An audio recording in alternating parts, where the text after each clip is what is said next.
Hi everyone, welcome back to my channel. I hope that you're all doing well. Today I wanted to talk about the 25 books that I want to read in 2025. I've put together a list of 25 books that basically will serve as my go-to for when I'm deciding what to read next.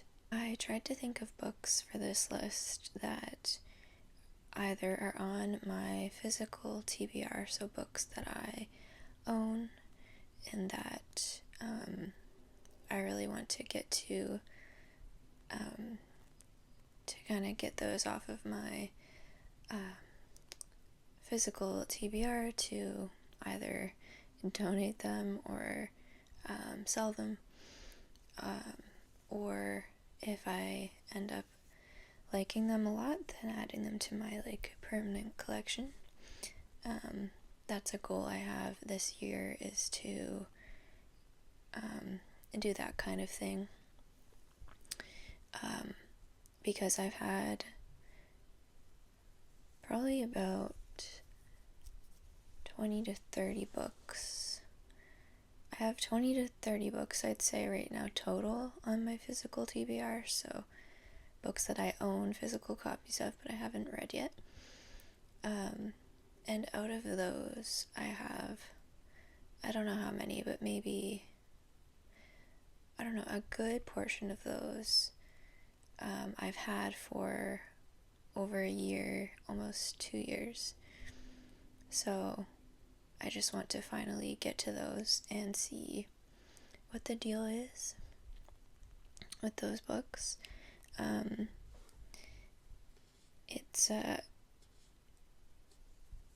It makes me a little anxious looking at them, because it just feels like, I know it doesn't really matter, but feels like a waste of space and money because I haven't read them yet. So that's one of the goals this year. And so some of these books on this list of 25 are those books. But I also picked books to put on this list that I really do have strong motivation to read. Some of these books I don't own physical copies of, at least not at this point, but I still really want to get to them and read them. And a few on this list are not actual books, but more generally what I would like to read. It'll make sense once I get to it. Like, for example, number 21 on this list, I have written down classic. So there are a lot of classics, quite a few, that I want to read. And I didn't really want to pick just one. So I want to see at the time, if I feel like I can dive into a classic. At that point, I'll kind of evaluate which one makes the most sense at that time for me to read, just based on genre, the is it gonna be a scary thriller kind of book, or romance, or that kind of thing. How long is it? How tough do I think it's gonna be for me to read? That kind of thing. So that's kind of what I mean by some of these aren't, they're mostly specific books, but there's some where it's kind of like a slot that I will fill when the time comes. So, and those are actually at the very end of the list, when I couldn't think of any more specific ones that I really wanted to read this year. Yeah, so I hope you're excited to hear the 25 books that I want to read in 2025. I keep looking down because I'm looking at my laptop. I have my laptop on my lap. And I'll be looking at Goodreads and my notes as I go through the list.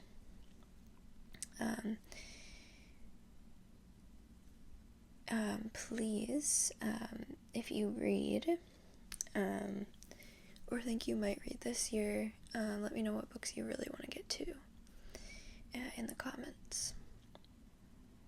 Alright, you guys, I'm not gonna bring out physical books today. I'm just gonna, you'll just have my voice today to listen to, and I hope you enjoy.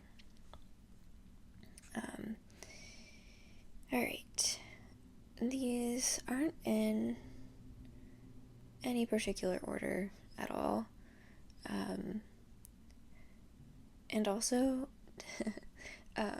don't hold me to this list, not that you would, not that anyone would, but, yeah, just, I am the biggest, I don't know how useful these things are, really. I think they're useful, but if they're put together well, and you really think about it, which I did, but, for me, I just get in when I finish a book and I'm trying to pick my next one, I'm very picky, and I tend to want something very specific, so, yeah, I'm very much, I guess, a mood reader, which I've talked about before, if you've watched me before, but, yeah, so don't hold me to this list, but I've already read one on it, which I'll talk about, or tried to read one of them, and I'm currently reading one as well. Alright, let's get into this list. The first book I have on the list is Six of Crows by Leigh Bardugo. So, Six of Crows, I've wanted to read now for almost 2 years and I have the physical copy of it, because when I first got back into reading in 2023, I think it was around April 2023, it was a little bit before that, but April 2023 is when I really started to read a lot. I was just on TikTok, Book Talk, looking for recommendations, and started to get all those Book Talk videos with recommendations all over my feed, and Shadow and Bone, that fantasy series by the same author, Leigh Bardugo, kept coming up for me on TikTok, and I bought into it and bought the whole series, and I read the first one, which is called Shadow and Bone, and I really loved it, and that was my first fantasy book.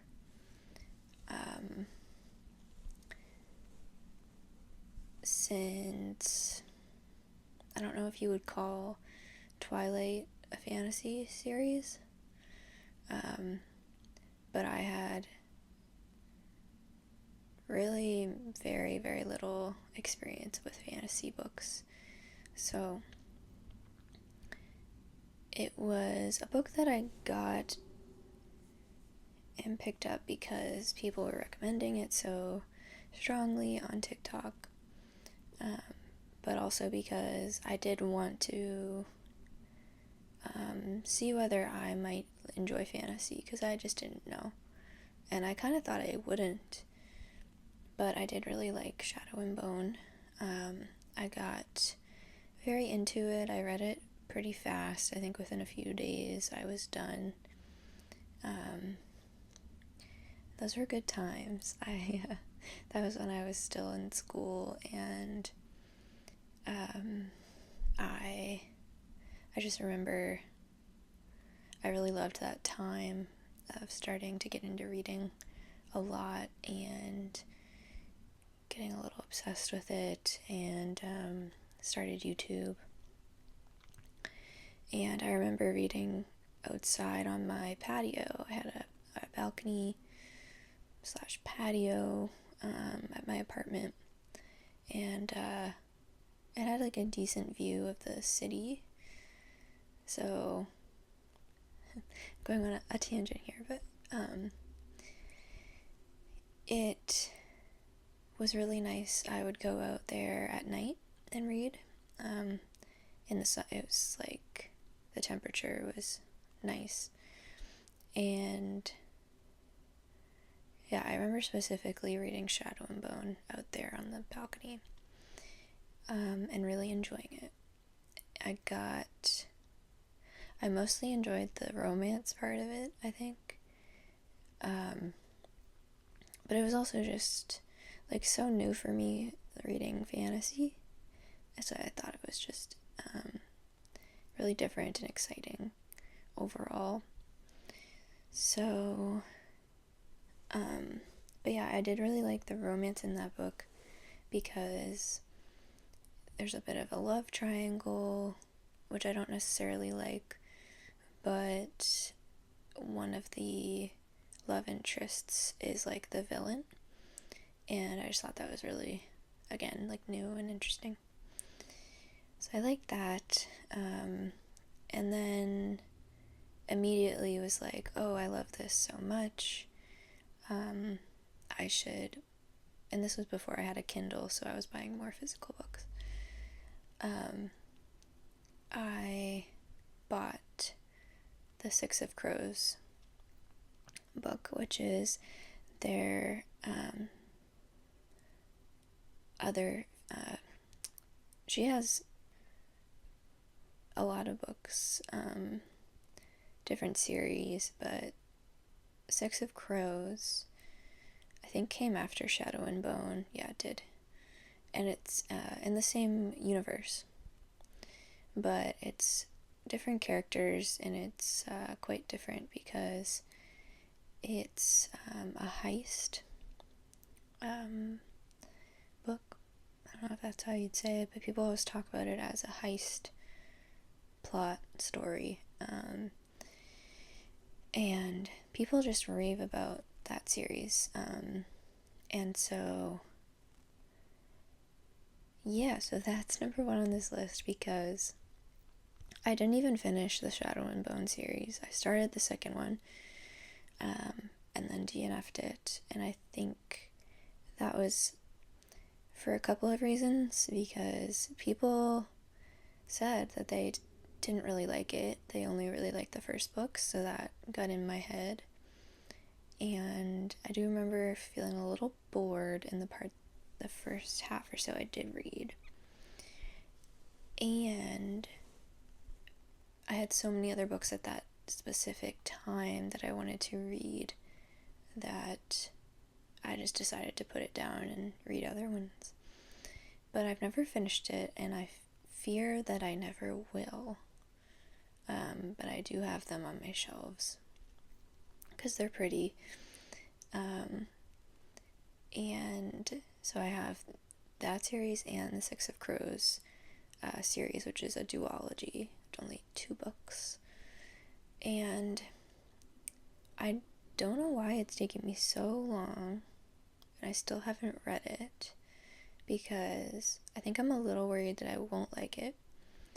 And when it comes to fantasy, I'm still not the biggest fantasy reader. I mostly read... What do I mostly read? I don't even know. More romance and general fiction, and honestly historical fiction. I think those would probably be my biggest 3.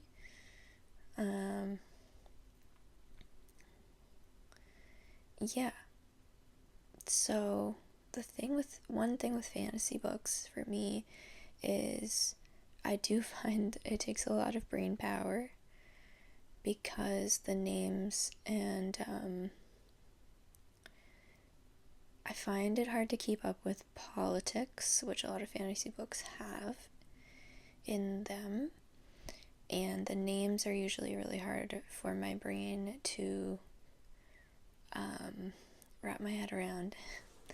So when I start one, I usually want to feel very prepared and like I can give it all of my brain power, which I often don't feel like I can do because I'm often tired when I'm reading, especially now.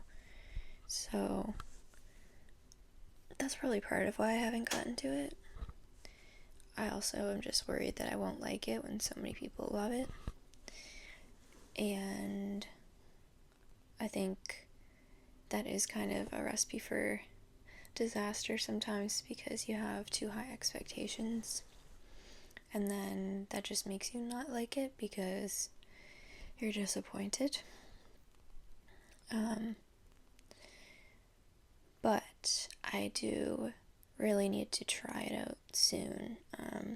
If I don't get to it this year, then I'll probably say I'm never going to. Because at that point it would have been almost 3 years. So that is definitely on my 25 books to read list. And let me know, please, if you've read any of these and what you thought. So that could also help me. Number 2 on this list is a Stephen King book. I have quite a few Stephen King books in my collection that I haven't read. But this one in particular, I really want to try. And it is 11/22/63 by Stephen King. I really want to get to this one because, again, people really love it. I have seen a lot of positive reviews about this book. And it's not horror or fantasy. It's closer to general fiction. This book is about a guy who has to go back in time to prevent the Kennedy assassination. So I really want to read that this year, or at least try. It is a very long book. Let's see how long it is.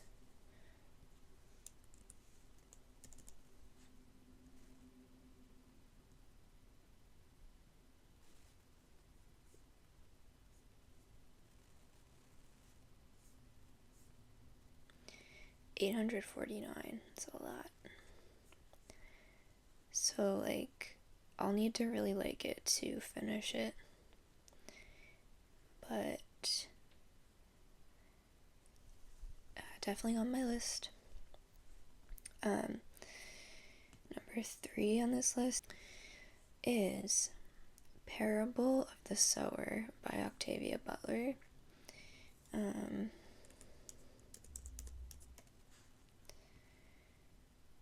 Octavia E. Butler.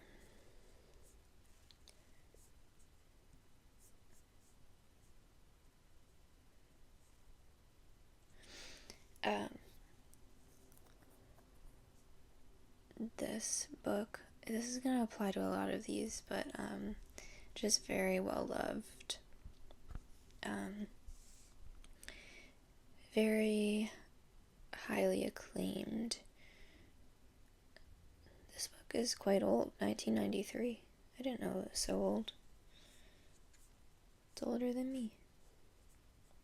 I thought it was from like the 2010s or even more recent. I've had this book on my shelves for, again, around 2 years, I think. It's a dystopian novel. Oh yeah, I forgot this aspect of it. It's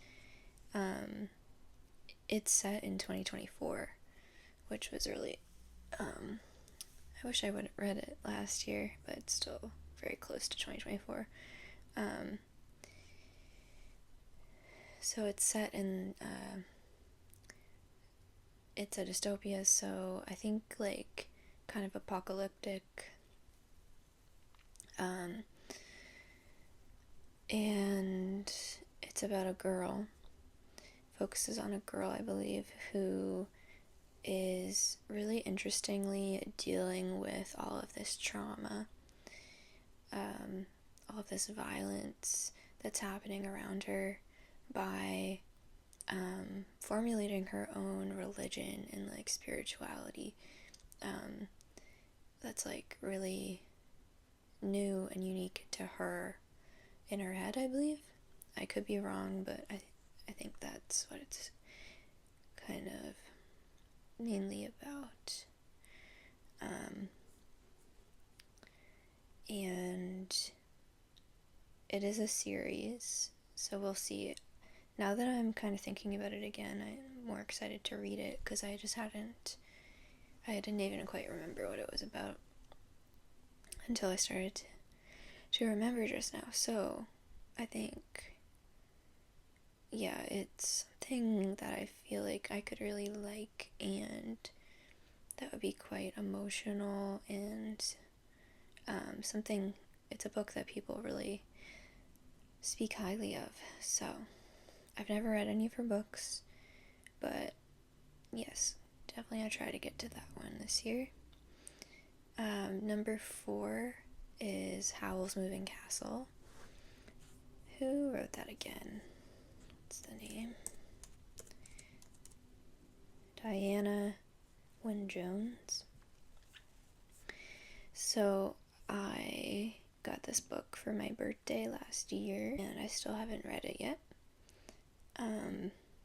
But I really want to, and I love the movie.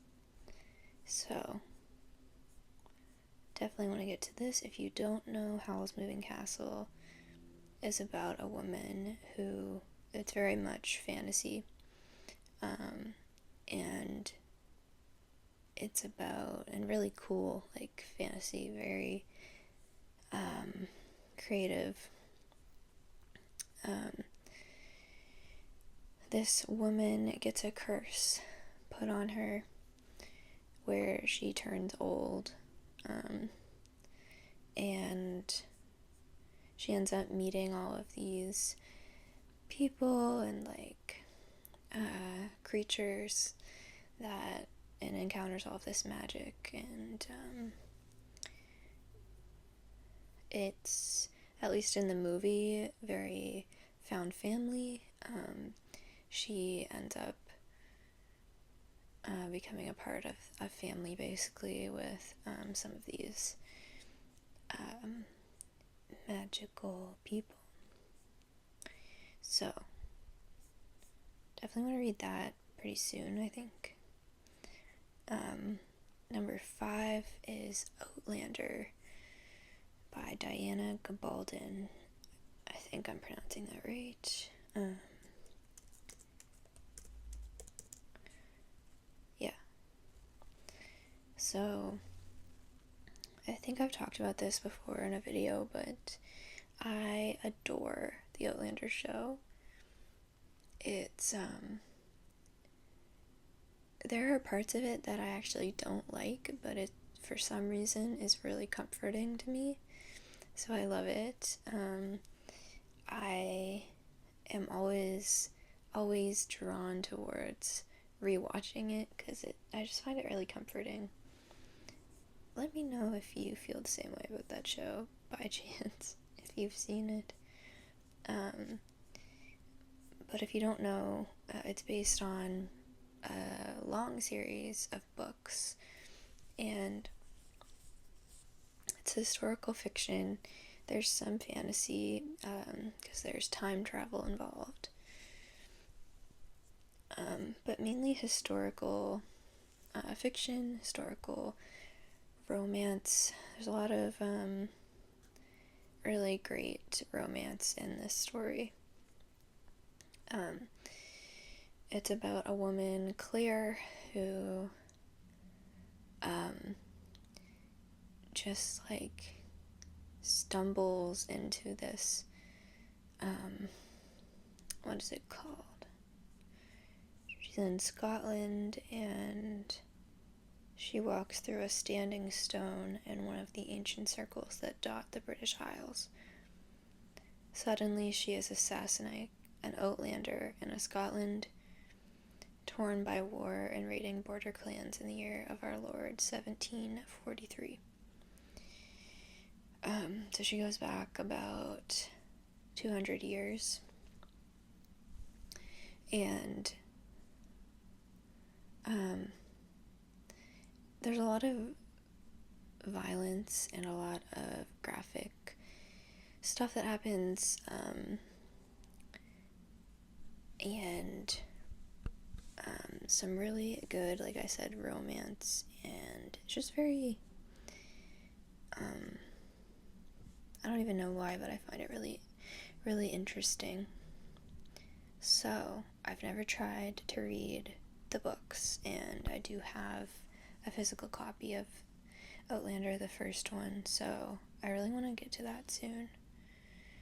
The other day, I was on the bus coming home, and I was sitting next to a woman who was reading Outlander, and I was like, that might be a sign that I should try it soon.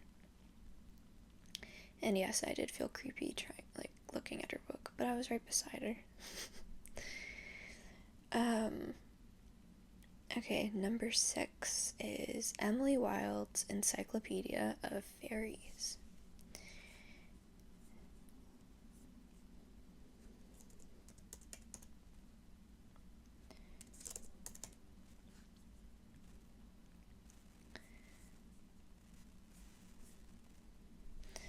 So, again, very loved book. I'm seeing here that it only has 4-star average on Goodreads though, which isn't like crazy high. But I've heard that it kind of feels like an academic book. Like someone that I watch even described it as it felt like they were reading a textbook. So I think that's why a lot of people don't like it, and maybe rated it lower. But with me being kind of academic minded, I might like that about it. So I want to try it, and it's about a professor, Emily Wilde, who is doing field research on fairies, on fae, and she goes to, it's like,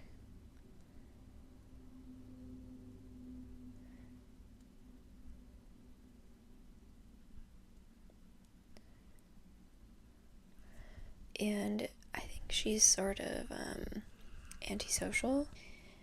So yeah, it sounds interesting. And fun. People have described it as cozy fantasy, which I'm still not sure if I like. I don't think I've really read any cozy fantasies yet, so all the more reason I want to try this one. Number 7 on my list is my current read. It's what I'm reading right now. I'm about 20, I think I'm 22, around that percent into it. I'm reading it on my Kindle, and it is The Women by Kristen Hanna. I've read 2 Kristen Hanna books and loved both of them. I've read The Nightingale, which I gave 4 stars, and I read The Great Alone last year, which if you watched my last video, top 24 books of 2024, or no, top 10 books I read in 2024. That one, if you watched it, you know that one was number 1 on my list. So, obviously loved that book. And if you're interested in that video, check it out. And I talk much more there about why I loved The Great Alone so much. But I've only read 2 of her books, but I definitely say I'm a fan, and she's up there in my top authors, honestly. I aim to read all of her books, and the one that I picked up and wanted to read the most right now was The Women. The Women is her newest book.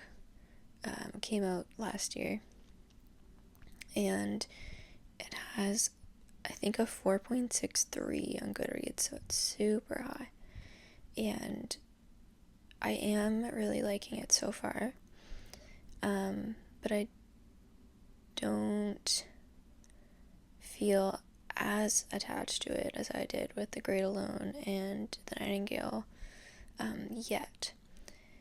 But I don't even know if I felt that way about those books until the second half of them. I find with her books, for some reason, I really enjoy like the second half of them, and it's not that I don't like the first half, but I don't know, I guess maybe it's more her setting up everything, and it's like before you know it, you're really attached to the characters. So that might be what it's like with The Women as well. But The Women is about the Vietnam War, and it's about the women who served in the war, specifically the nurses, and what that experience was like. It's not a true story, but Kristen Hanna does a lot of research before going into her books, and I think really tries to be realistic. And yeah, it's really good so far.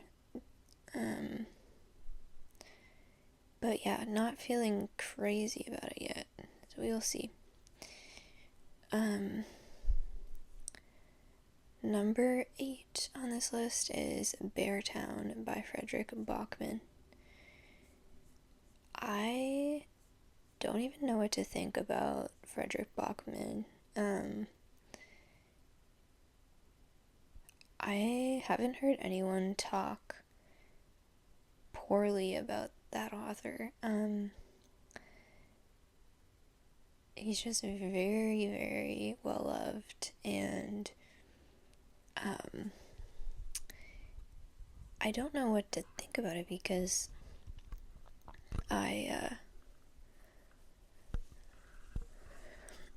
because in theory, I should really be into his books.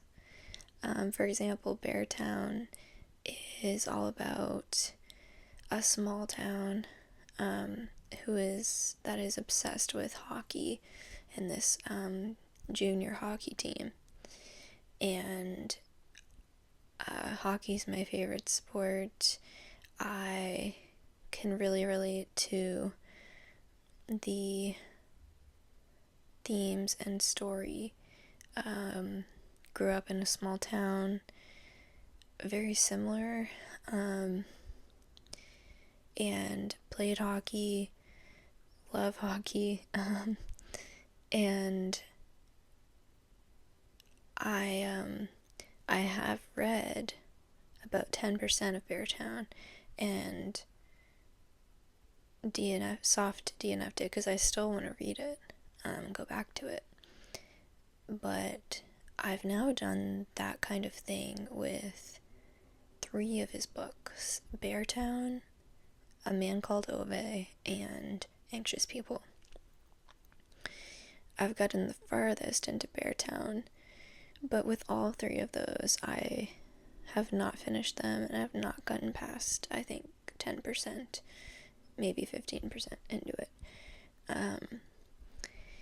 And it's just confusing to me because I think it might, now that I think about it, I think it might be just his writing that I don't find flows really well, or it's that easy to read.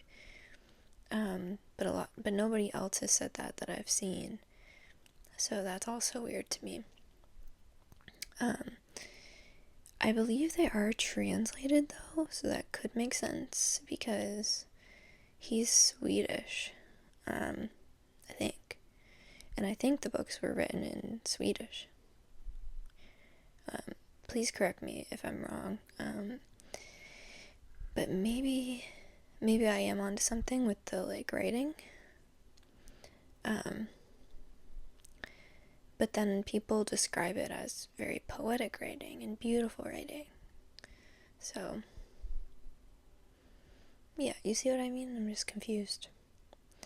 I also felt a little bored, but again, I'm giving up pretty quickly. I haven't gotten into any of them very far.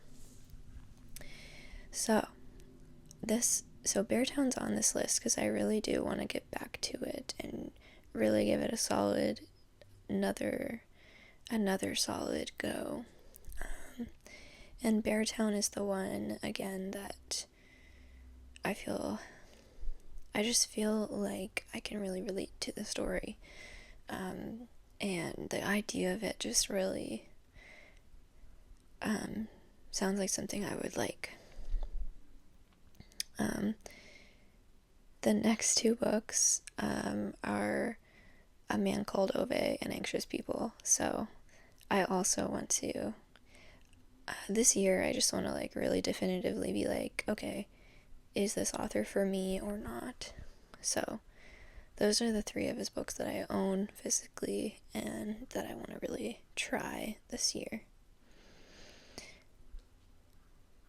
Number 11 is a new release that hasn't come out yet, and it is Atmosphere by Taylor Jenkins Reid. I talked about this in my last video, but Taylor Jenkins Reid is one of my favorite authors. I've read all of her books, and so obviously I want to read her new release. I'm really anticipating this book. I'll see if I can read the summary Goodreads if it's available. Yep. And this comes out, it says expected June 3rd. So that'll be a nice summer read.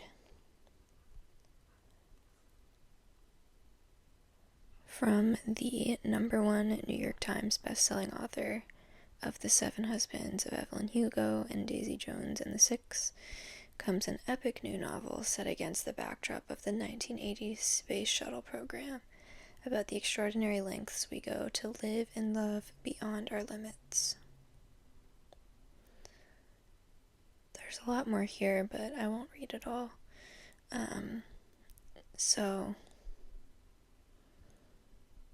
very different topic and concept, but she's been doing that a lot recently, where she focuses on one career, one setting. For example, her last book before this was all about tennis. Carrie Soto is Back is that book, and focused on the world of tennis. So this one seems to be focused on the world of NASA. Yeah, so that'll be really cool, I think. And I am guessing that I'll like it, but we will see.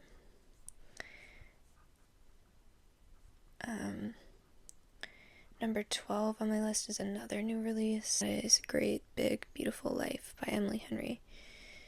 This book comes out in April, I think. And I don't know anything about it. I almost don't want to read the summary of it.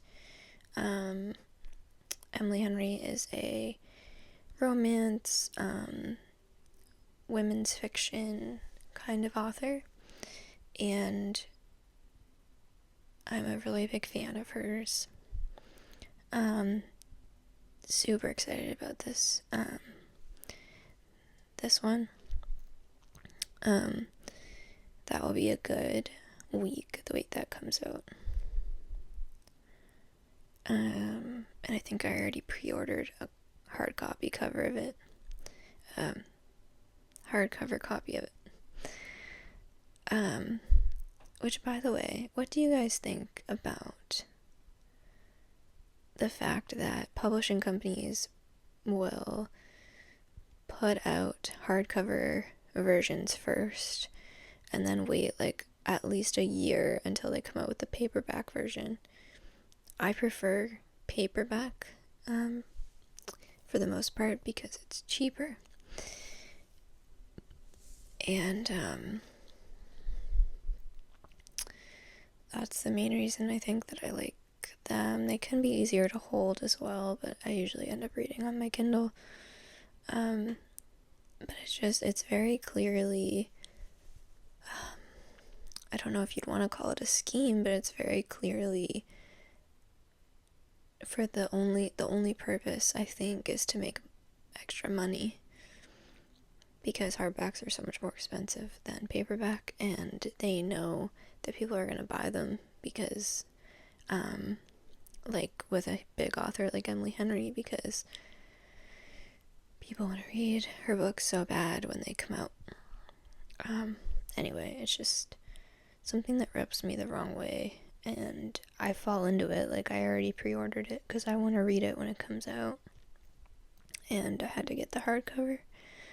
So what I do always with her books is get the hardcover, read it, and then I keep it pretty much until the paperback comes out, and then I'll sell the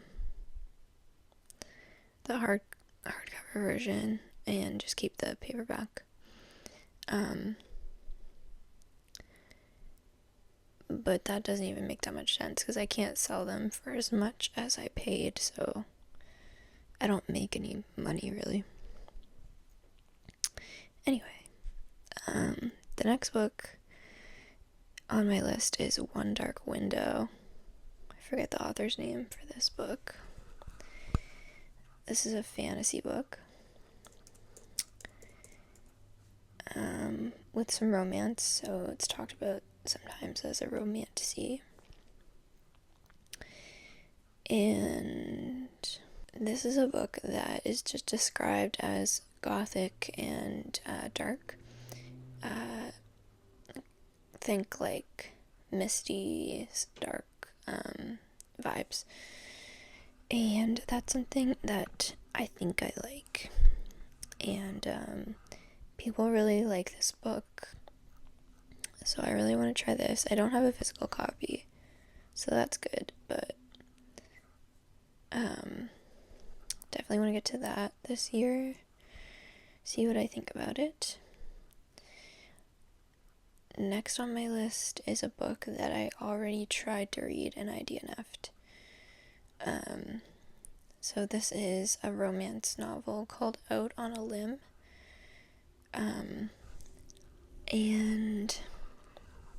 And I, again, this book is what made me almost 100% decide that I don't like these kind of romance books that are kind of, I don't know what to call it, like, they feel superficial, fluffy and like unrealistic, and they're not really emotional. Just these kind of books, like this one,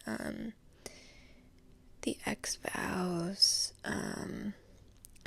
pretty much all the like mainstream romance books, other than Emily Henry's books, which are kind of in there, but they're very different to me. Ali Hazelwood is an author that I would consider her books to be like light and fluffy romance books. I am almost 100% decided that I don't like those. But like I said, I do like Emily Henry. At least so far. But whenever I try to read those kind of mainstream ones, I don't like them, and I often end up DNFing them. Out on a Limb, I wasn't quite sure if it would be that kind of book, because it does deal with some like heavier things, but it didn't go deep into them, and it just feels just surface level. So I was about 60% into it, and was like, I just don't care. I don't care about these characters. So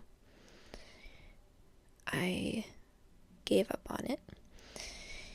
And I'm sorry if you love that book. A lot of people do. Just that kind of book isn't for me personally. There's nothing wrong with them.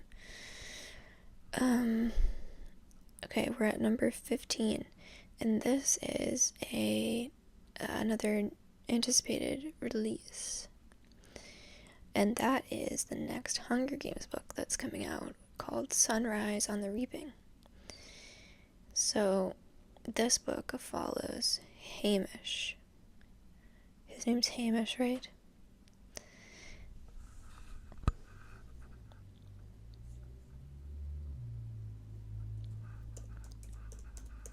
So this book is like kind of going back in time to the year that Hamish participates in the Hunger Games. And I'm looking now, this comes out March 18th, so that's pretty soon. It's very exciting. I do really like the Hunger Games books. I read the last one that came out. I can't remember the name of it now. And I think I only gave it a 3 stars, but I do like remember feeling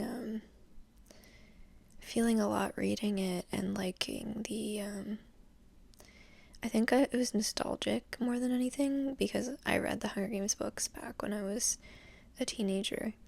So yeah, but I have high hopes for this one because I really like Hamish's character, and I think it's going to be really cool to be in his point of view.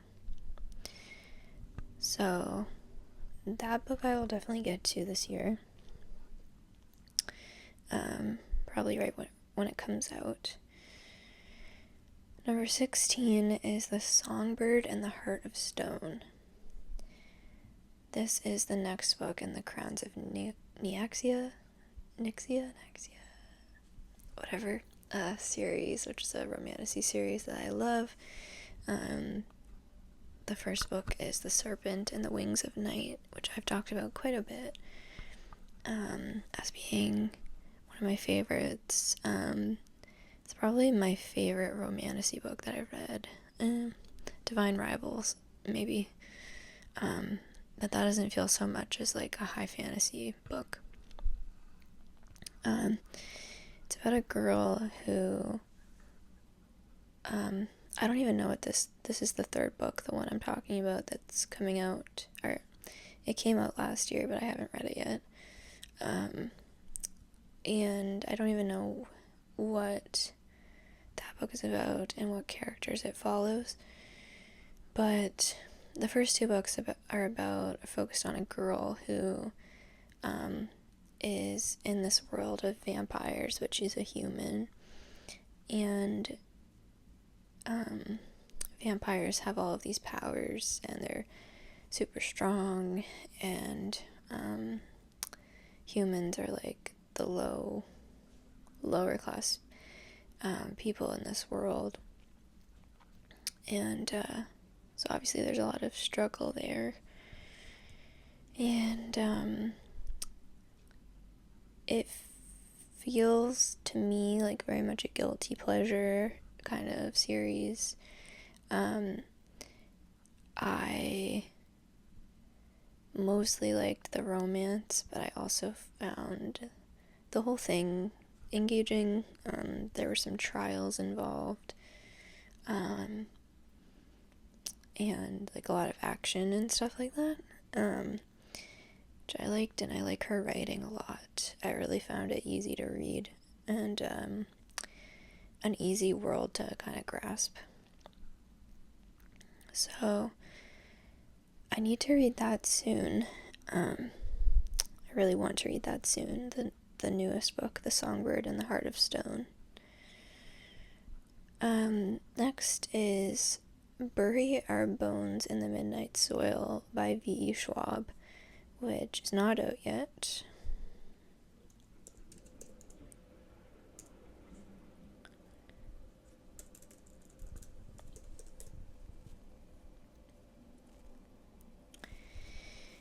But quite simply, I don't even know what it's about, don't really care, but I loved The Invisible Life of Addie LaRue, which I talked about in my last video as well. And I just think it'll be really fun to read her new release. So expected June 10th.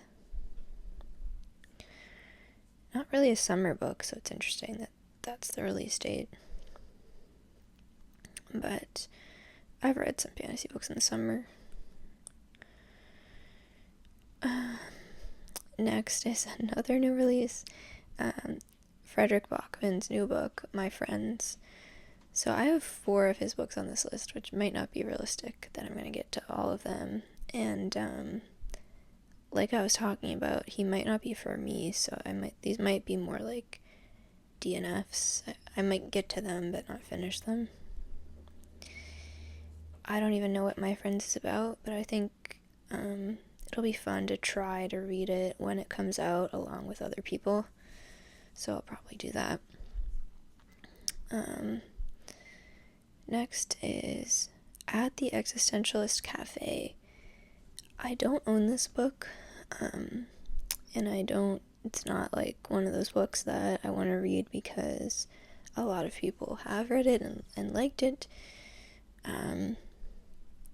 I think that's the case. I think people have, I think it has really good reviews, but it just seems like something I would like because I like existentialism, and more so like a few years ago, but still. At the Existentialist Cafe tells the story of modern existentialism as one of the passionate encounters between people, minds, and ideas.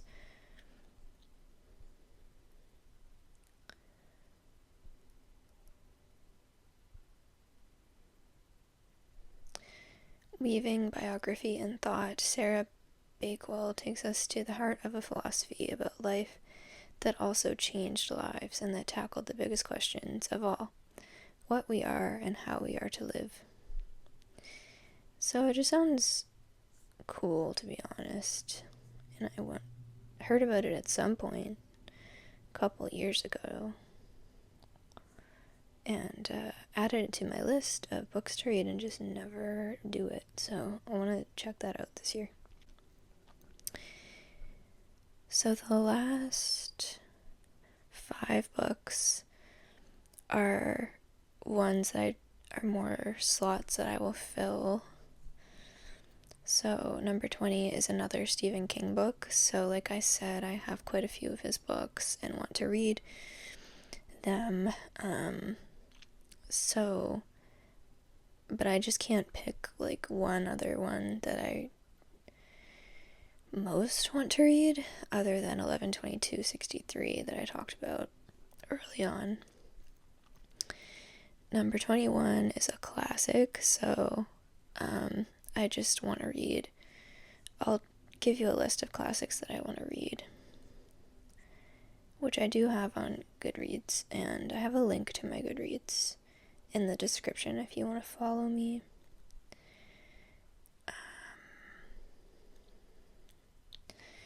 Pride and Prejudice, Sense and Sensibility, Crime and Punishment, Around the World in 80 Days, In Cold Blood, The Book Thief, Emma, Of Mice and Men, The Stranger, Jane Eyre, The Picture of Dorian Gray, and The Plague. So those are all classics that I want to read, at least as of right now. So I'd like to read at least one of those this year. Number 22 is another Kristen Hanna book. The Kristen Hanna books that I'm most drawn to right now, other than The Women, which I'm reading currently, are The Four Winds and Winter Garden. Those are the ones that seem most up my alley right now. 23, Allie Hazelwood book. I was talking about her earlier. Really liked her book that came out in 2023, I believe, which is called Love Theoretically, and I really loved that. But it also is like the first of those like surface level romance books that I read maybe ever.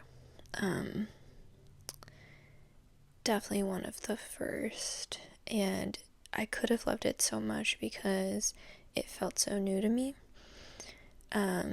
I've read a couple more of her books since then and just haven't loved them. They were fine, but didn't love them. And I own like most of her books because I thought that I loved her, but now I'm not sure. I have The Love Hypothesis, Love on the Brain, couple of others, and I would like to read one of those this year, or at least try. Probably will end up being The Love Hypothesis or Love on the Brain, but there's a chance that I won't finish whichever one I try, and that will be even more confirmation to me that I don't love her, or I don't love these kind of romance books. Number 24 and 25, I just put down one more physical TBR, so that might be cheating a little bit, but I just, I couldn't pick any more specific ones that I wanted to read, because but I just know that I want to read more of the ones that I own. So yeah, just at the time I will, my plan is to kind of refer to this list when I'm trying to figure out what to read, and it'll just help guide me. So you guys, that is all I have for you today. I just wanted to chat about these books that I really want to get to this year. Let me know what you thought. Let me know if you've read any of these and what you thought about them.